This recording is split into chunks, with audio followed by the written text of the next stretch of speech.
No habla, dijo Kallen en voz baja. Ni siquiera me mira.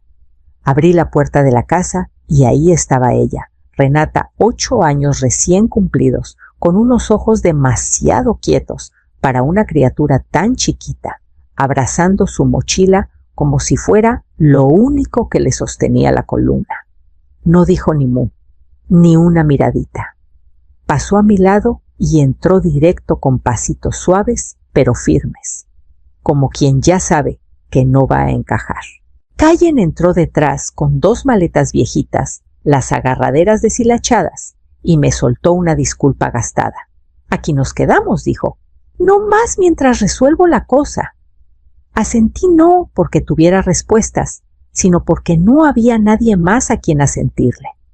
La casa que antes estaba llena del ruido de la radio a medias y de los carillones que mi difunto marido colgó en el limonero, se quedó muda de golpe. No era una quietud tranquila, era ausencia. Renata no hablaba en la mesa. Se movía despacito como robot, como quien hace un trabajo que le vale madre. Por las noches pasaba por su puerta y no se oía nada, ni respirar, solo puro silencio que pesaba. Le hice sus gorditas de nata, las que yo misma le preparaba cuando era un moco de niña. Ni las tocó. Le ofrecí enseñarle el huerto de atrás, donde los jitomates ya estaban reventando de rojos. Movió la cabeza sin mirarme. Otra vez le pregunté si quería ayudarme a regar el albahacar. Se encogió, como si le hubiera levantado la mano. Kallen lo intentaba a su modo. Le leía cuentos a veces. Se sentaba cerca en el sillón, pero también traía una tristeza encima, como si la culpa le hubiera comido el lugar donde antes vivía el cariño. Yo no la apuré. Pero cada mañana abría las cortinas de su cuarto y le dejaba un vaso de agua fresca. Volvía a tararear mientras cocinaba. Bajito, lo suficiente para que las paredes recordaran que todavía vivíamos. Me llamo Corina, 62 años, viuda, toda la vida, en este ranchito cerca de Pátzcuaro, Michoacán. Antes tenía mi puestecito de flores, junto a la plaza gané 3 años seguidos el premio a las mejores dalias. Todavía guardo las cintas en un cajón que casi nunca abro. La casa no es palacio, pero es mía. Mi marido levantó la barda antes de que las manos le fallaran. El huerto de atrás ha dado de comer a medio pueblo, vecinos, compadres, hasta perros callejeros. Pero nada de lo que he cuidado jamás fue tan frágil como Renata esa primera semana. Flotaba por los cuartos como si el piso fuera a abrirse debajo de ella. Ni berrinches ni gritos, solo un silencio que ponía la piel chinita. A veces le susurraba cosas a Kallen cuando creían que no los oía. Frases cortitas detrás de las puertas. Yo no trataba de escuchar, hasta que escuché. Era martes. Había dejado una canasta de ropa doblada afuera de su cuarto. No era mi intención fisgonear. Pero entonces la oí. La abuela hizo que mi mamá se fuera. Me quedé pegada a la pared, agarrando la canasta como si fuera lo único que me sostenía de pie. Esas 6 palabras me desbarataron por dentro. Esperé a que la casa se calmara y me fui directo con Kallen. Suspiró y se talló la cara como si le doliera decirlo. Se lo dijo, eso su mamá confesó, justo después de la mudanza. No supe cómo explicarle otra cosa. Asentí una sola vez. No ofreció más y yo no apuré. ¿Qué iba a decirle? Que yo me hice la loca cuando su esposa ya no llegaba a dormir, que yo ya sabía que algo andaba mal meses antes de los papeles del divorcio. Renata no solo había perdido su casa, le habían puesto una villana a quien culpar. Y a mí me tocó el silencio como respuesta. Al día siguiente horneé roles de canela, los que le encantaban de chiquita. Le dejé 2 en una servilleta al borde de la mesa, ni los olió. El huerto estaba calladito ese día, nublado pero todavía calentito. La tierra todavía guardaba el calorcito. Yo estaba despuntando cempasúchiles para que no se ahogaran, tratando de mantener las manos ocupadas y la cabeza quieta cuando sentí su presencia atrás de mí. Ni un ruido. Solo ella. No me volteé de inmediato. Dejé que el momento se asentara. Cuando lo hice, ahí estaba Renata parada a unos pasos, abrazándose la chamarra como si guardara un secreto. Dio un pasito, luego otro. Sus ojos se cruzaron con los míos un segundo y bajaron. Con mucho cuidado, abrió la chamarra y extendió la mano. En un pañuelo, un pajarito, chiquitito, temblando. Un ala doblada en ángulo raro. El pecho apenas subía y bajaba. Lo encontré en la calle, susurró la voz casi perdida entre el viento. No sabía a dónde más llevarlo. Me agaché despacio, limpiándome las manos en el mandil. No estiré los brazos rápido, solo los abrí palmas arriba. Viniste al lugar correcto, mija. Se le vio alivio en la cara, pero no sonrió. Se le notaba lo tensa que estaba, como si una palabra mala y saldría corriendo. Señalé el porche. Le vamos a hacer camita suave. Le pondremos agüita. Vamos viendo qué necesita. Me siguió sin hablar cerca, pero no tanto. Como perrito callejero, probando si la puerta se queda abierta. Adentro forramos una caja de zapatos con una franela limpia. Le enseñé a machacar semillitas con agua tibia, a poner un taparrosca bajito para que pudiera beber. ¿Ya tiene nombre?, pregunté bajito. Renata pensó. Botón, como los botoncitos que se pierden en la lavadora. Es buen nombre.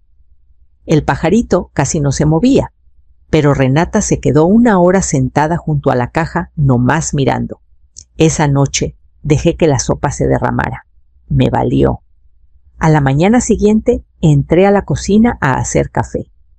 Y ahí estaba ella, ya despierta, parada junto a la mesa, vigilando la caja y esperando que yo la viera.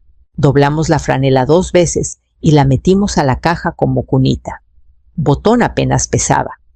Le enseñé a Renata a mezclar semilla con agua tibia y a hacer una pastita suave para piquito débil. Miraba atenta, asentía pero no hablaba. Luego, casi en secreto, dijo: creo que le gusta más la esquina. Se siente más segura. Desde entonces, todas las mañanas Renata bajaba a la cocina sin que yo le dijera nada. A veces antes de que yo encendiera la estufa. Se asomaba a la caja, checaba si Botón respiraba y preguntaba: ¿comió y yo vamos a ver juntas? Nos turnábamos la jeringa. Ella sostenía, yo afirmaba la caja. Cada vez que Botón tragaba, Renata sonreía poquito, como si algo dentro de ella también se acomodara. Calén también lo notó. Se paraba en el marco de la puerta rumbo al trabajo. No decía nada. Solo se quedaba unos segundos más de lo normal. Una mañana articuló sin voz: gracias. Asentí, pero no contesté. Los dos sabíamos que no era por el pájaro. Esa tarde el cielo estaba gris suave y Renata estaba sentada en el piso con las piernas cruzadas, ofreciéndole una cucharita de semilla remojada. Botón picoteaba débil, pero ella no se desanimaba. Entonces, casi más bajo que el zumbido del refri, preguntó: ¿crees que me odia? Levanté la vista de los trapos que doblaba. ¿Quién? Mi mamá, dijo sin mirarme. Se fue. Tal vez por mí. Dejé el trapo. Mi primer impulso fue negarlo todo, llenar el hueco con palabras suaves. Pero algo me dijo que no. Me senté a su lado, rodillas rozando, y dejé que la pregunta colgara. No le dije la verdad de su madre, pero tampoco alimenté la mentira. Nos quedamos así, ella con Botón, yo con la pura quietud. Al rato el viento se calmó y Renata apoyó apenas la cabeza en mi hombro. Al día siguiente me pidió si podíamos sembrar algo por si Botón no la hace. ¿Podemos sembrar algo?, preguntó Renata jalándome suave la manga. Por Botón, por si no la libra. La miré de verdad. No había miedo en su voz, solo una aceptación tranquila y un poquito de esperanza envuelta en realismo. Fuimos al huerto y escogimos cempasúchiles. Resistentes alegres perdonan todo, aguantan manos torpes y lluvias inesperadas. La dejé escoger los colores naranja fuerte, amarillo, limón y un coral pálido que ella llamó durazno del atardecer. Le enseñé a hacer los hoyos, a soltar las raíces, a apretar la tierra con cariño. Por primera vez desde que llegó sus manos se ensuciaron junto a las mías. Tierra debajo de las uñas, tierra en las rodillas. Se rió cuando la manguera se le zafó y le mojó los calcetines. Una risa de verdad, repentina, como si a ella misma la hubiera sorprendido. Sembramos 3 en fila justo bajo la ventana donde pega más suave el sol de la mañana. Para que Botón las vea, susurró. Esa noche me quedé despierta doblando ropa y oyendo respirar a la casa. Al pasar por el comedor, vi un papel en la mesa, un dibujo con crayones y lápiz, Botón volando alas fuertes. Detrás una fila de cempasúchiles más altos que la casa. También se dibujó a sí misma, más chiquita, sonriendo, mirando. A la mañana siguiente estaba sirviendo café cuando entró en calcetines. No miró primero al pájaro. Me miró a mí. «Buenos días», dijo. Casi se me cae la taza. No por las palabras, sino por lo suaves que cayeron, como si hubieran estado esperando semanas en la orilla de su garganta. Callen entró detrás con su portafolio. Se quedó a media zancada, mirándola a ella, luego a mí. No dijo nada, pero sus ojos hablaron por él. Esa tarde, Botón se comió 3 cucharadas enteras y agitó por primera vez el ala buena. Renata sonrió grande y dijo: «Está intentando». Esa misma noche, Callen se sentó conmigo en el porche y soltó: «Contigo habla más que conmigo». Callen se sentó junto a mí en el porche después de que Renata se durmió. El aire se estaba enfriando, el cielo ya era puro tinto, pero ninguno se movió para entrar. «Contigo habla más que conmigo», dijo mirando la barandilla. Pensé que yo podía con esto, que podía mantenerla firme, pero no sé cómo. No contesté de una, no pedía consejos. Solo necesitaba decirlo en voz alta. «No necesita que la arregles nada», dije después de un rato. «Solo que estés lo bastante cerca para que sepa que no te vas a ir». Asintió despacio, frotándose las manos como queriendo calentarse algo que se le había enfriado por dentro. Estaba encabronado, confesó. «Con su mamá, conmigo». Lo guardé, pero a lo mejor Renata lo sintió igual. «Seguro que sí», resopló fuerte, negando con la cabeza. Me dije que la estaba protegiendo, que callarme era mejor, pero a lo mejor el silencio también pesa. Lo miré de verdad, ya no como mi hijo, sino como hombre desgastado por decisiones que nunca imaginó tener que tomar. «Nunca hablaste mal de ella», añadió bajito. No hizo falta. Me miró buscando. «¿Por qué no? Porque Renata va a crecer y un día va a ver lo que tenga que ver. Yo solo quiero que recuerde que alguien se quedó suave, aunque todo lo demás se pusiera filoso». Nos quedamos un rato más sin decir casi nada, solo dejando que la noche se nos viniera encima. Adentro se oyó un crujido suavecito la tabla junto al cuarto de Renata. Tal vez se levantó por agua, tal vez solo estaba escuchando. La luz del porche zumbaba arriba y por un segundo pensé en Botón. Cómo hasta lo más chiquito, si lo cuidas, empieza a sanar. Callen tomó mi mano y la apretó suave como cuando era niño y tenía fiebre y solo necesitaba saber que yo estaba ahí. A la mañana siguiente, Renata preguntó si los pájaros se acuerdan de la gente que los ayudó. Renata se quedó despierta más de lo normal esa noche. Botón había comido bien y el cielo estaba de ese azul que se resiste a irse. Estábamos doblando toallas en la sala, las 2 en el piso. Sus manitas trataban de copiar mis dobleces con cuidado, como si no quisiera arruinar nada. De pronto, sin levantar la vista, soltó: «¿De verdad hiciste que mi mamá se fuera?» No hablé de una. Terminé de doblar la toalla, alicé las esquinas. La dejé. Negué con la cabeza. A veces los grandes tomamos decisiones que duelen a todos. Pero esa decisión no fue mía. Asintió despacio, mirando las costuras de la alfombra. Se le notaba la tensión en los hombros, esa forma en que los niños cargan sentimientos enormes en cuerpos chiquitos. Dijo que tú la odiabas, añadió voz más chiquita. No la odié, dije suave. No la odio. Y lo decía en serio. Claro que había visto cosas. Los mensajes a medianoche. El perfume que no era de ella. Callé porque sabía cuánto le iba a costar a Callen verlo por sí mismo. Hay verdades que no se pueden decir a gritos. Solo preparas el cuarto para cuando lleguen. Renata se recargó en mí apenas. No para hacer drama, solo lo suficiente para que se sintiera. Estaba muy triste, susurró. Lo sé. Papá lloró cuando se fue. También lo sé. No dijo más. Siguió doblando conmigo hasta que no quedó ni una toalla. Luego quitó su dibujo de botón del refri, lo miró un rato y preguntó si los pájaros alguna vez olvidan de dónde vienen.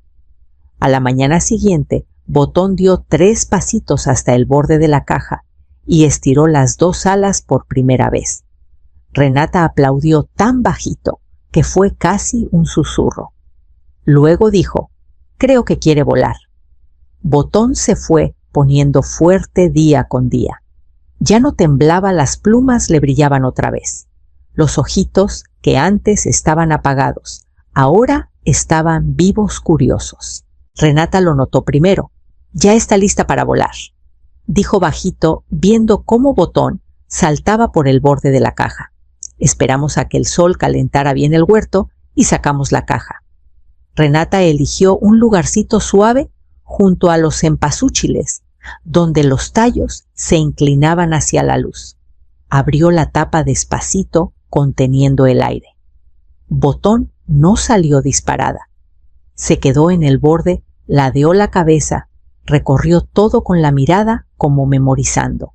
Luego hizo algo que no esperábamos, bajó, pero al suelo, no al cielo. Renata soltó un ¡ay chiquito! Confundida. «Se supone que debe volar», susurró. «Todavía no», dije. Botón pió y se fue caminando hacia las flores, picoteando pétalos caídos, tranquilísima. Renata se agachó a mirarla. «No tiene miedo», dijo. «Ya ni necesita la caja», no sonreí. Solo necesitaba saber que podía irse. Renata me miró la cara más suave que en semanas.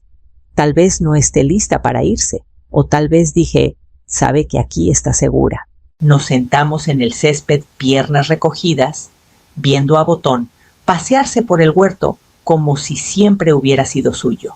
De vez en cuando aleteaba probando, pero sin despegar.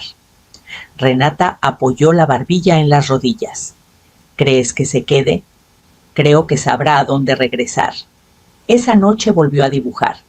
Esta vez Botón entre los cempasúchiles, no volando, sino acurrucada entre las flores, alas recogidas pero listas. No lo pegó en el refri. Lo puso junto a su cama como si fuera fotografía. Al día siguiente empezó a pintar piedritas para bordear el caminito favorito de Botón, tarareando mientras trabajaba. Renata tarareaba mientras pintaba piedritas para el huerto, metiendo el pincel con cuidado. Escogía colores fuertes, rojo, amarillo, verde, suave, y pintaba florcitas, estrellitas, un pajarito chueco con un ala levantada. Las fue acomodando alrededor de los cempasúchiles, haciendo un caminito como de jardín de infancia para Botón.